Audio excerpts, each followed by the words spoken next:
I'm Lauren Green, and you're in the Strategy Room. European politics and world financial markets were thrown into disarray today after Britain voted to leave the European Union, and Prime Minister David Cameron announced his resignation. With global markets plunging, will the UK's decision to exit the European Union hurt the U.S. economy?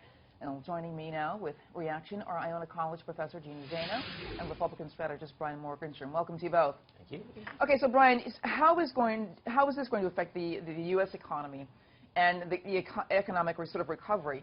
I mean, is all that in trouble, or are we just too soon reacting? Yeah, if the markets had priced in a Remain vote because that's what polls had indicated, that's what the coverage had indicated. The Prime Minister, David Cameron, had been around campaigning to Remain, and so the market trends had priced in this information that they thought it was going to be a Remain vote. It came out the other side. They're reacting. They're surprised.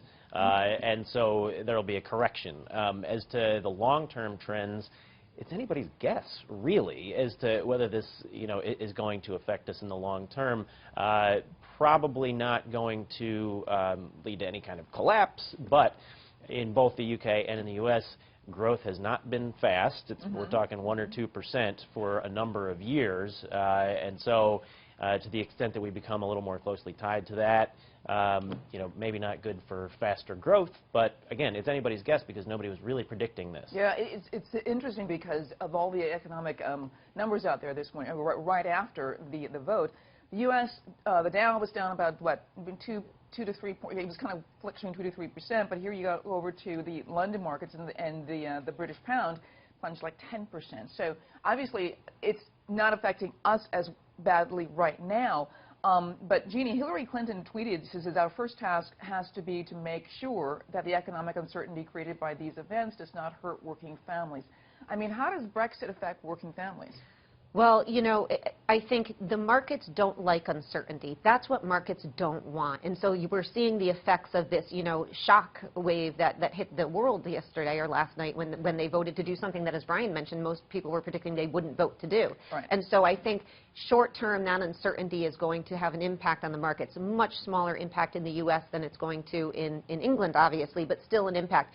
Longer term, I don't think we know yet. And I saw Hillary Clinton's tweet as well. And, I think she needs to be very clear on what she thinks that the impact on working families can be of this vote. Because I think when most of us look at it from, 30,000 feet, we say that this vote to exit Europe was a vote by people, working families, who are saying we have been victimized by this system for so long.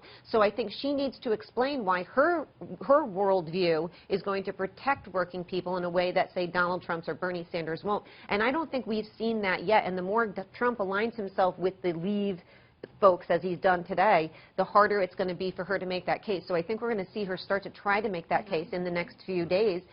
It's not an easy case to make because I think she needs to say, just as an example, how does free trade help working families? Well, how does our immigration policy help working families?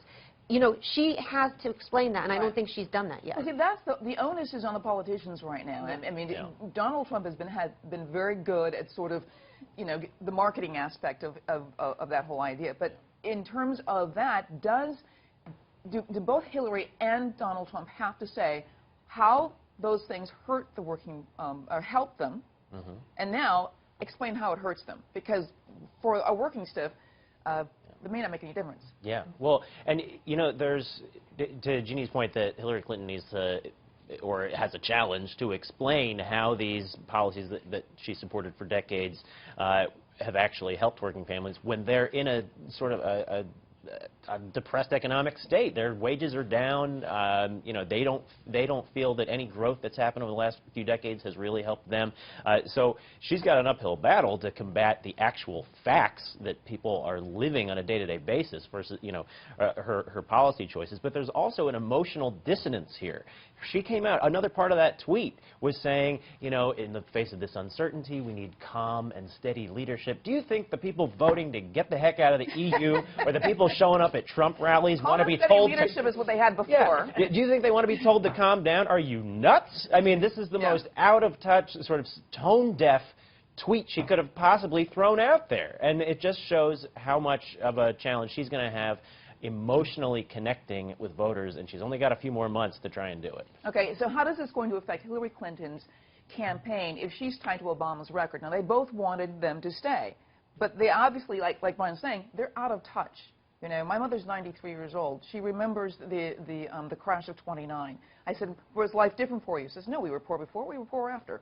It made no difference. Absolutely. And, you know, this is where Hillary Clinton, it is going to be a challenge for her campaign, and I think the challenge doesn't only come from Trump. The challenge comes from Bernie Sanders. So I think a big question is, does Bernie Sanders step in and help her on this? Because he's the guy who has run the campaign saying the top 1% have as much wealth as the bottom 90%.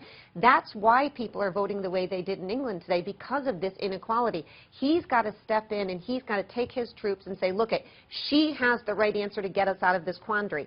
She can't do it on her own at this point, and that's a real problem for her, because you have a guy who's very popular with Democrats saying all along her policies will hurt you on the ground. For her to step in now and say she's there to help, she's going to have to bridge that gap, and I don't think she's been able to do that yet. So my sense is a lot depends on if Bernie Sanders, he says today he's going to vote for her. I think he needs to figure out how he's going to explain this to his people. Bernie Sanders, still a player. Still a player. Who knew? All right. Thank you so much, Brian and Jeanne, for being here. Thanks. For complete coverage on the 2016 election, go to foxnews.com. I'm Lauren Green, and thanks for watching.